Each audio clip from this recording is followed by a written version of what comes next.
જસદણમાં કુંવરજી બાવળિયાની જીત થઈ છે। કેબિનેટ મંત્રીની જીત થતાં વિસ્તારમાં પ્રભુત્વ વધ્યું છે, સરકારમાં પણ વધ્યું। તેમના ધર્મપત્ની આપણી સાથે છે, એમની સાથે વાત કરીશું। કેટલો ઉત્સાહ છે આ જીતનો, કેટલી ખુશી, અત્યાર સુધીની સૌથી મોટી જીત ગણી શકાય? મોટી જીત ગણી શકાય કે અમને પણ ઉત્સાહ હતો કે સાહેબ જીતી જ જશે।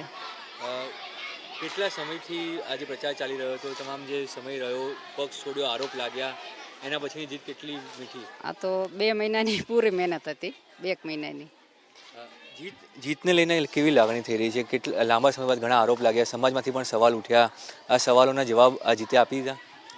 માણસના જેના મન નબળા હોય એ આરોપ લગાવવામાં હોશિયાર હોય છે, જેનું મન મજબૂત હોય ને એ કોઈ દી પાછા ન પડે।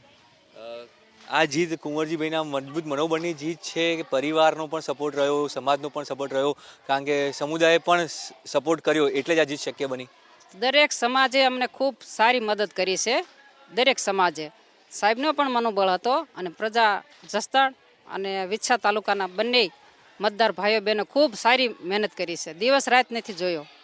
મતદારો આશા રાખી રહ્યા છે કે વિકાસ કાર્યો જે લાંબા સમયથી અટકી પડ્યા હતા એ પૂર્ણ થશે। કેબિનેટ મંત્રી બન્યા છે હવે, તો શું એક વિકાસ કાર્યોમાં ઝડપ આવશે અને કામ થશે લોકોના? એ તો ચોક્કસ ઝડપ આવશે। પરિવારમાં કેવી ખુશી છે તમારા સહિત સમગ્ર પરિવારજનોમાં, અને કેવી રીતે ઉજવણી કરશો? અમને તો કામનું વધારે મહત્વ કે આ વિસ્તાર જસદણ અને વિછા બંને તાલુકા સહિત પછાત છે, એના કામ માટે અમારે વિકાસની જરૂર છે।